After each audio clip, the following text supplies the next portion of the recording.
Hello and welcome to another one of our top speakers at the Global Virtual Expo.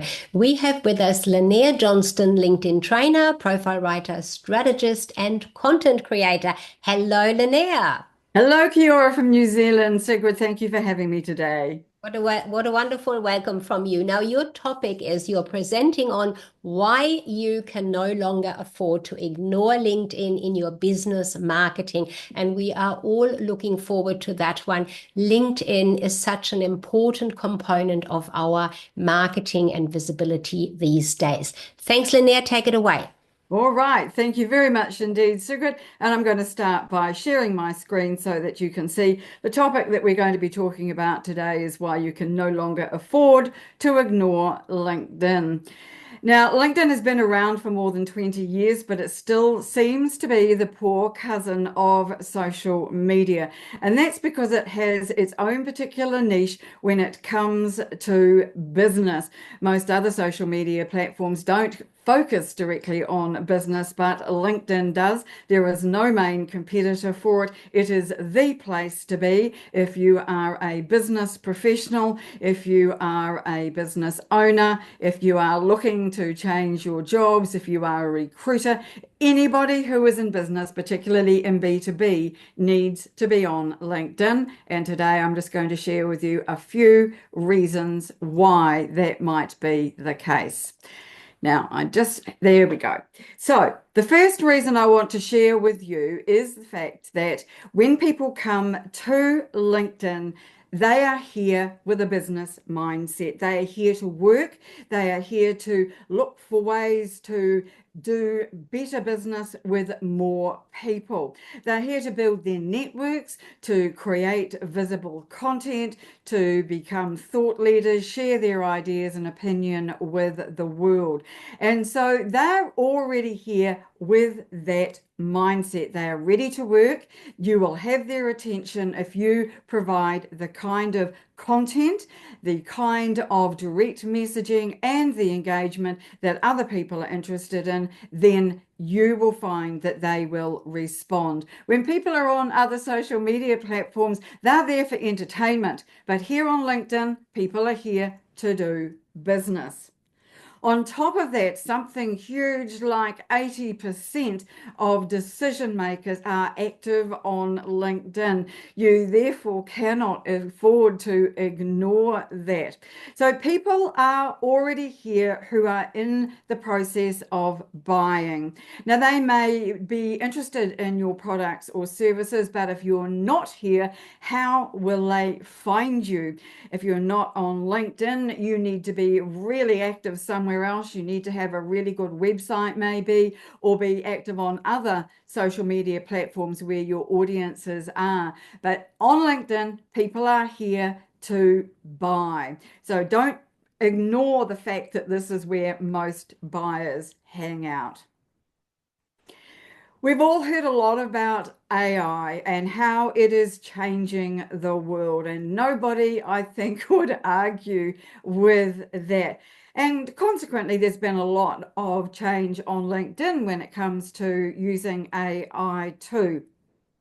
Now, this, of course, has an impact on trust and authenticity. But what is really interesting about the use of AI on LinkedIn is that trust remains high. Now, I'm not saying that everybody on LinkedIn is always sharing true and accurate content that you absolutely need to believe, any more than you could say the same about what you're seeing in other social media feeds or even in mainstream media in some cases too. But generally, it's very trustworthy. The platform itself is trustworthy. Google ranks it very highly, so it has a great deal of trust and authority with Google. Now, of course, not everybody who is here is trustworthy, and people do tend to congregate in some sections, in some industries, even where you'll find people who are not showing up as themselves necessarily, or who have fake profiles, or people who pretend that they've worked for Google, Microsoft, and Amazon in their profile. But mainly, the people who show up on LinkedIn with good quality, compelling profiles with lots of good content, who are building their networks in an authentic way, are people that you are more likely to be able to trust. Now, I always think that our own intuition is really important. And if you see any red flags when you go to somebody's profile, for example, they might say, learn how to get 10,000 followers in 10 days on LinkedIn. That would send up a red flag for me, and it would indicate to me that that person is definitely not being honest and truthful, or they are using non-legal features or tactics really on LinkedIn to be able to make that claim. You still need to be careful, but trust on LinkedIn is much higher than anywhere else. If you're someone who wants to be seen as an expert in your field, the go-to person in your industry, then thought leadership is the ideal way to put out your ideas and knowledge and expertise on LinkedIn. Now, I'm a professional writer. I've been one all my adult life, and I therefore like content. I like writing and I like long form content. So that's articles and newsletters. I like these because they give you an excellent way, or an excellent length, if you like, of being able to get your ideas across to people in a certain amount of time. With a post, it needs to be done very, very quickly, excuse me. But with articles and newsletters, you can take your time. You can, if you use thought leadership carefully and well, be seen as somebody who is authoritative, credible, who knows what they're talking about, and is someone to watch, to connect with, or to follow. LinkedIn, through the algorithm, also prioritizes thought leadership. In other words, if you are putting out content that demonstrates thought leadership, the algorithm will reward you. So what does demonstrate thought leadership mean? It means that you are sharing content that may not be able to be found elsewhere. It's your ideas, born out of your experience and your career, if you like. So the knowledge that you've gleaned or learned or, or gained over the years can become thought leadership that other people need to know. Now, this does take time and it takes effort, but these days there's AI to help you, help underlined in quote marks, not take over and do for you. I think that is one of the misleading things about AI. It cannot do everything for you, and you should not be using it to demonstrate your own thought leadership. You need to be demonstrating that yourself. But in short, the algorithm will reward thought leadership insight posts. You will find that, in fact, if you are showing thought leadership, it will win in the minds of your audience. So it's all very well for the algorithm to really amplify your thought leadership, but it's your audience that you really want to reach. You need to be thinking about who you're connecting to, who is in your network, who's even following you, and whether you are reaching the right people with your content. And the people that you want to reach are most likely those who will want to read your thought leadership. Now, it doesn't always have to be words. Those of you who know me know I'm a fan of video as well. The algorithm seems to prioritize short form video at the moment, but I'm experimenting with longer form. I'll let you know how that goes, because I think that is also a really good way to get your thought leadership out there in the wider world, with the added advantage that people can actually see you. Now, we've been told for a very long time on LinkedIn that your content will last only a couple of days before it disappears. And that has certainly been true in the past. However, it seems now that the algorithm has changed and our content has a longer lifespan. So where it might only have been a couple of days before, your content might now last up to a week. And I often see posts in my feed that have been there for several days. So this means that you, when you're creating your content, need to be keeping that in mind. Will it still be relevant in 4 or 5 days? And sometimes it will, sometimes it won't. But just remember that these days too, a lot more content is being it is being found in searches, so therefore it is being indexed by Google. And that means that your content is going to be around for a lot longer than you thought it might have been before. Now, in the old days, we would mainly see articles and newsletters. Well, articles in the old days, there were no newsletters. Articles as being the format that really held the won the award for longevity. But now that isn't no longer the case, because other posts are sometimes indexed by Google too, and also videos I think we're going to see showing up there as well. Now, of course, with AI, many people are moving away from searching with Google and using AI instead. And so that's a whole other question, is how do we get our content seen by those AI platforms? The main point here, though, is content lasts longer.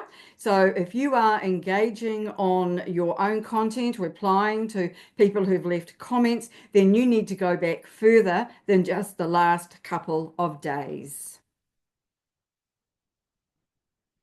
I mentioned AI because it's important and getting more important all the time.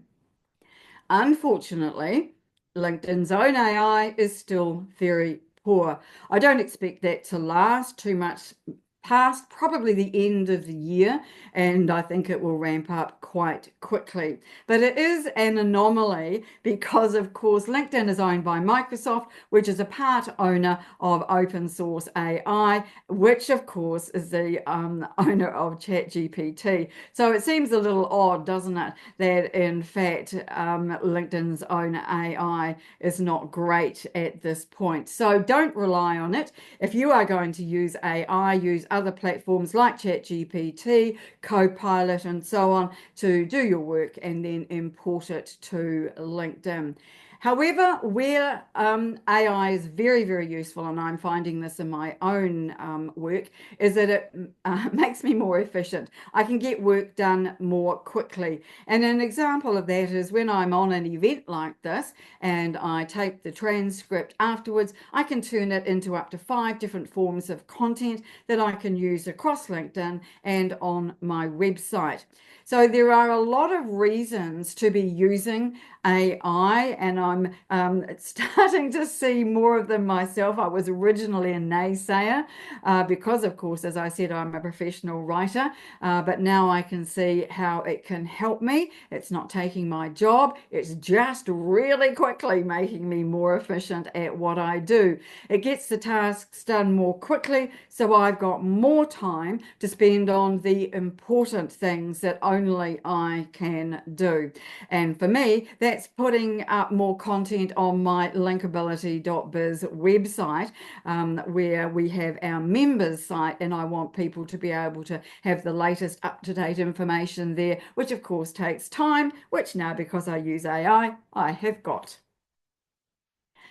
Now, we all know that people buy from those we know, like, and trust, and we buy from people, we don't buy from companies. I'm sure this happens to you all the time. You get really frustrated with big companies that you have to buy your, maybe your services, your IT, or your telecoms from, and try to get customer service is pretty much impossible. LinkedIn's another example of this, of course. But those companies that can provide really good service and have really good people out front promoting the business and providing that really good service, and also being seen as knowledgeable, I think those businesses are going to prove more successful. And that's my reasoning behind that, is that there are a lot of small businesses in the world, and I think we're moving towards that as jobs disappear. So people connect with people.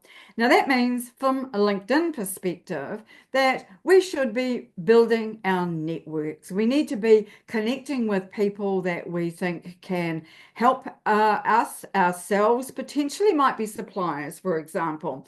We want to be connecting with other industry experts to learn what they're sharing. And also we want to be connecting with people that we may think are miles above us in the hierarchy of our industry, so we can learn from them. I think it's also important to be connecting with people that you can collaborate with, who can offer you opportunities. And my being on this event today is an example of that. Sigrid and I, Sigrid being the organizer, and I have met on LinkedIn, and now here I am as part of her expo and giving you this presentation. It all came about through LinkedIn, and I have got many, many examples of that. And my relationship is with Sigrid. Sigrid has a marketing company called Sticky Beak Marketing, which is a great name, but my relationship is not with that, it is with her personally. And I think we all need to remember that when we are sitting in the client's chair, and whether we are sitting in the chair where we are wanting to reach out to potential clients. One of the biggest kept secrets on LinkedIn is, I think, the fact that it's all about people. It's about those relationships that I've been mentioning. I don't think that we'll ever see people disappearing. Say, for example, an AI takeover. At least I hope not, because I love authenticity on LinkedIn, and I think that's one of its key strengths. But I don't think that people are going to be replaced here. I think where jobs are going to disappear, they'll be disappearing to from the actual doing the job to the running AI to do the job, and the way that our work is done will change. The focus of it will change monumentally. So LinkedIn is, of course, evolving to meet this. It's providing different services, different features that make all of this possible. So I don't think, excuse me a moment, automation will replace you. I think that what will happen, and you should never be using automation on LinkedIn, by the way. It is not a good move. LinkedIn can send you to jail for no apparent reason apart from the fact that you are using automation. So just don't do that. But I see that people will remain very important on LinkedIn, and it'll be the relationships that we have with each other that are going to be the most important. LinkedIn, of course, is a rented platform, so is any social media platform, and you can be removed at any time. Really, it's about, in this particular case with events and articles and newsletters, about moving away slightly from the being entirely owned by LinkedIn, and which could disappear at any time, to taking more responsibility, more taking back control, if you like, of some of our own content. It isn't just a news feed anymore. It is a multi-tool platform. So it gives you all of these alternatives, these events, newsletters, and articles, which we can then use elsewhere. For example, I happen to know that this event today is very likely to show up on YouTube very shortly. And that's what happens with our own events. We use them on YouTube. So they're going on to another platform. Newsletters and articles might be repurposed and go on our website blog, or they might be used in a webinar or in another way elsewhere. So I think that we are looking probably at LinkedIn in quite a narrow way, and we should be seeing it as the center point of a ripple out effect, where we can take what we're doing here and use it in different creative ways elsewhere. And if you ask LinkedIn AI about the different ways you can use one piece of content, you will be astonished at the response you get. You'll go, I had no idea it could even do that. And networking and visibility are now one and the same.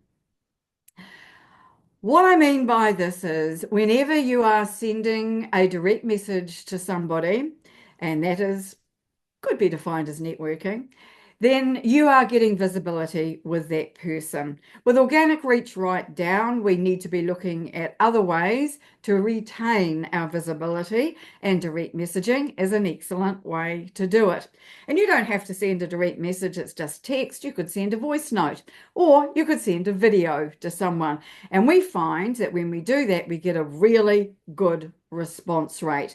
You can also send someone just a plain image. There's a really big variety of things that you can do when you are sending direct messages to people to help you stand out. So visibility and direct messaging is really important, because once you've started a conversation with someone on LinkedIn, you have a better chance of them getting to know you, seeing your content, and of course then responding to you should you reach out to them and want to have a sales conversation. But there's networking in other ways on LinkedIn too, and I class engagement on posts as part of this too. And by that, I mean, if you are commenting on other people's posts, it's a win, win, win, and possibly win. That's because not only is the post going to get wider distribution because you've commented on it, but more people are going to see you who may be in your second degree network. So you don't even have to be commenting on people who are in your first degree connections, but people who are further out in your network, and that will increase your visibility altogether. Now, engagement is one of those tactics that's been around a long time, but it is only in the last 12 months that it's become super important. And that has risen on the back of organic reach declining. So if you aren't one of those people, that 1 to 2% of people who put out content on LinkedIn all the time, like me, then you will find that engagement is a really good alternative. I'm not talking about the great post type of engagement or thanks for sharing. Those are virtually useless and do nothing to enhance your reputation or your visibility.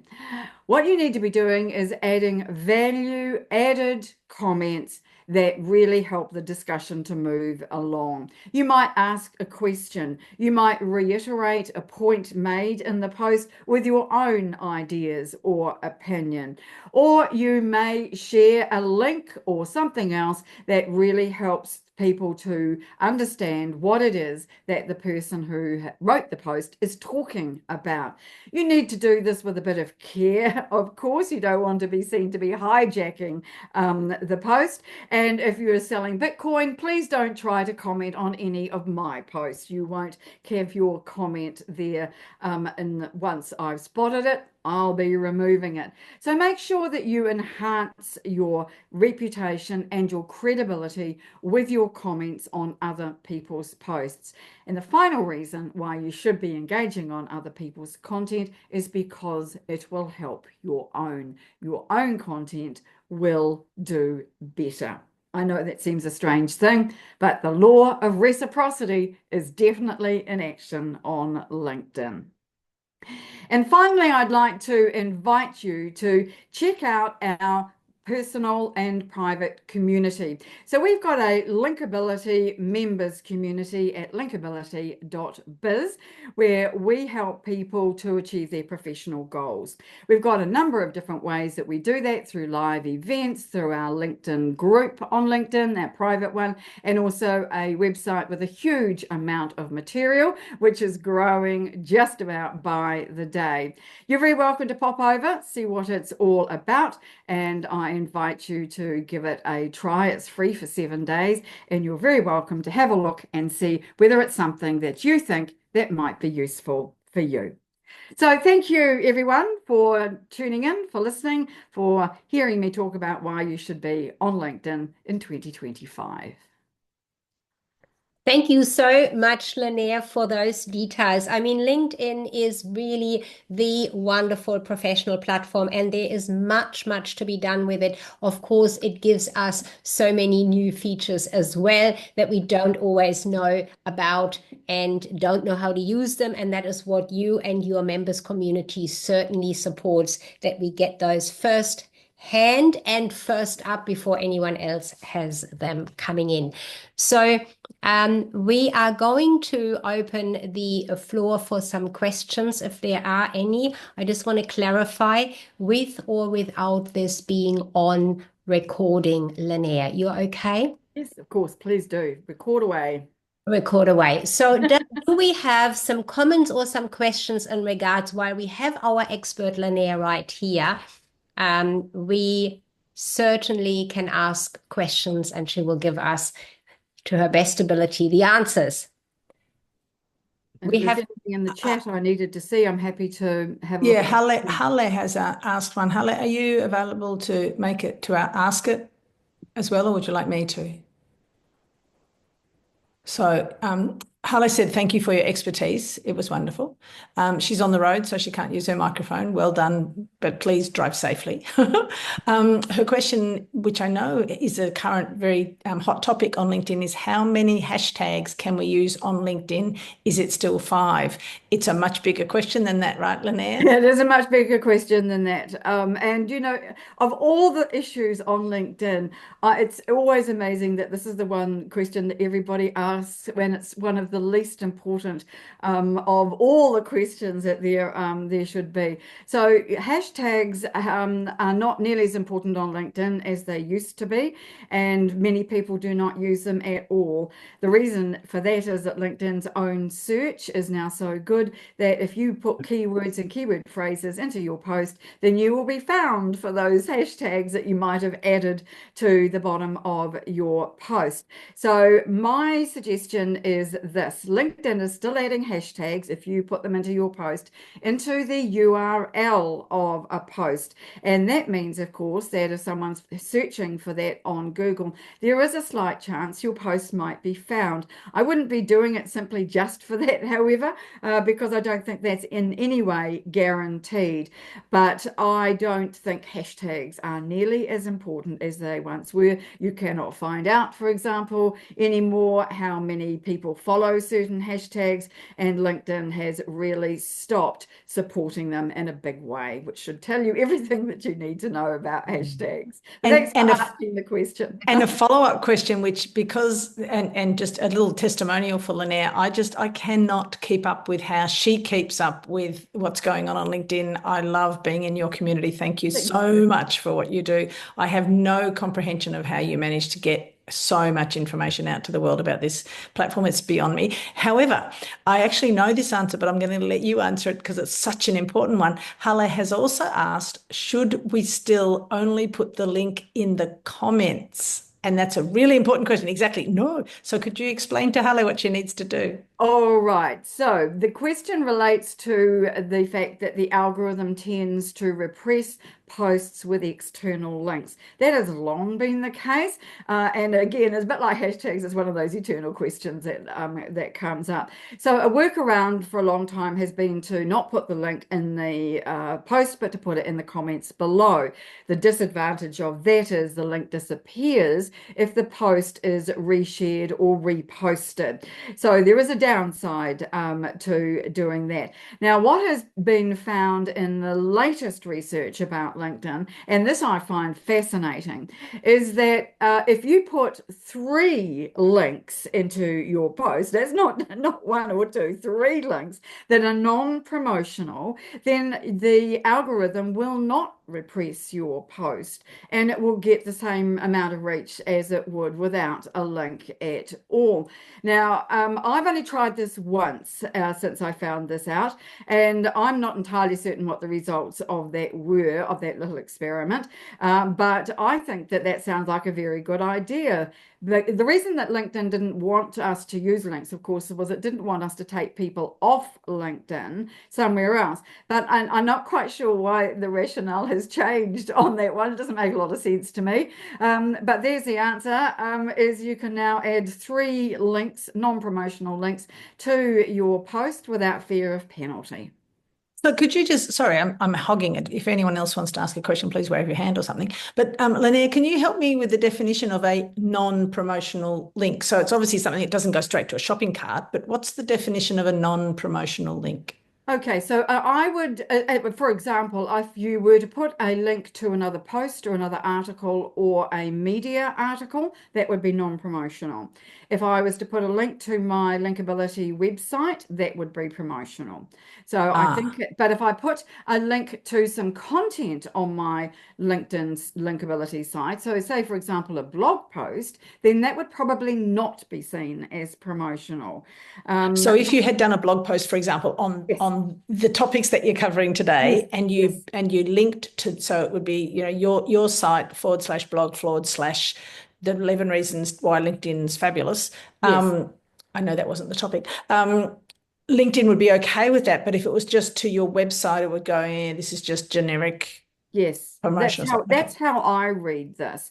And I think it's important to recognize, though, that the information we get about the algorithm, changes all the time. And well, the algorithm changes all the time, so the information may not always be as up to date as you would like. But also that it can't be relied on for your activity. That's a general thing, and it might not work for you in the way that I'm describing. But most of us would fall into the general category of there's no reason why we're not generally outliers of any kind. And so there's no reason to expect that it wouldn't work for us. But I've tried things that have been said before. And one of them is, for example, micro content. And that's really, really short posts. I've tried that, and it's supposed to do very well. It doesn't for me. It's dead in the water the minute I hit post. And that's because my audience doesn't expect that. The audience hasn't got anything that they can grab hold of to comment on or to react to. And so consequently, people just bypass it. Now, I know that for other people, that works really, really well, but it doesn't work for me. So you really do need to experiment with this for yourself. But the example I had, or where I tried it earlier in the week, was I was putting in a link to an event I was going to be on. And so then I related put in 2 more links, one to a previous event I'd been on the same topic, and then a YouTube video that I had about the same topic. And once you start to think about that and think, okay, where am I going to find 2 other links that are going to relate to what I'm talking about? It doesn't become that difficult to find alternate content that you can send people to that is all about the same thing. So it's a matter of being creative, I think, on LinkedIn and trying it out for yourself. I'm going to jump in here. That is so important, the whole scenario around the linking. But first of all, what I want to just share is, Linnea, I love your explanation or your description of adding value or putting value on there. This term, creating value or putting value onto LinkedIn, gives you visibility. I really not a fan of using that term, but I love when you said putting a comment there that enhances the conversation. That just makes so much more sense to me, rather than this terminology of value. Then value is different to every one of us. What is value, right? So enhancing, I love that. I really think that is fantastic. And in regards to micro content or longer content, I totally agree with you. I think it depends on who you are writing to attract or who you are writing to share your expertise and authority with. So making those blanket statements or following that blanket advice. And I know that in your community, you certainly do not do that. You give the specific information for us there, being a community member as well. And I think that's really key, isn't it? To be targeting or writing to who you want to have read it and take action on it. Thanks, Linnea. Wonderful. Any more questions? I wanted to add a layer to your comment just then, Sigrid, that someone in Linnea's community mentioned just recently. He talked about that we should not worry so much about the LinkedIn algorithm, but think about our human algorithm with our audiences. Would you like, and I think that's why your micro content doesn't work for you, Linnea, because your people, your tribe just go, no, we want lots of Linnea. We don't want a little snippet of Linnea. Could you talk to that a little bit? Sure. I think it has a lot to do with the demographics of your audience as well. I didn't grow up with social media, so short posts are not something I feel comfortable with doing, particularly in a professional setting. And so consequently, I feel more comfortable with writing longer content because I think that's how I get my information out there to people. And I think I appeal to a certain demographic of people who like to read. I know this is an old-fashioned notion, but I believe in books. I've written too and read a lot more. And so writing content that people like to read is something that I like to do. And I've found it really interesting this is a divergence with AI, when I can easily get AI to write things, but then I feel like I'm missing out doing something I actually love to do. And I love to write. And I was sitting there creating a post this morning thinking, I've got to have AI do this. But then I'm going, no, I really want to do this. I want this to be not only to look like me and sound like me, but I want it to actually be me because I love the process. Now, I don't feel the same about video, and I've had to be dragged kicking and screaming into the video age, unfortunately. But my audience now likes video too, and they respond to my gardening videos, weirdly, as well as my business ones, but I keep them very separate. So I even changed the orientation of my videos when I'm doing them for LinkedIn. So if they're business ones, then I'll show up in portrait mode wearing a jacket. If I'm in the garden, I'm in my gardening clothes, well, my more respectable gardening clothes. And I do them in landscape, and you can see me in my garden or with my plants. And so I keep it separate, and they are different audiences. The people who respond to my business posts are not always the same people who respond to my gardening posts, because it's a very weird world we live in. You know, not everybody's a gardener. I just don't understand it, but they're not. And so those kind of posts just simply, they just go over people's heads. Not interested. Linnea standing in a garden. No, thank you. On to the next one. So it's knowing what your audience wants, Helen, and I think you're absolutely right, but we still need to experiment. You know, some people are really comfortable doing those document posts. Some people do those really huge selfie photos, which I absolutely loathe, but they seem to love them themselves, or maybe they love themselves. I don't know. Either way, they love those big selfie photos that are gratuitous and have no relevance to the post, but each to their own, and we've all got our own audiences, and we need to work out for ourselves what our audiences really respond to. It comes back to knowing who you want to target, I think. That's the key component of it, Linnea. Thank you so much. And I think it's been a very enriching, first of all, talk from you, presentation from you, and then with the answer, the Q&A at the end of it. So do visit linkability.biz and have a look at what Linnea has to offer there on her website and in her members community, which is open to join for all of us. Thank you. And that was great.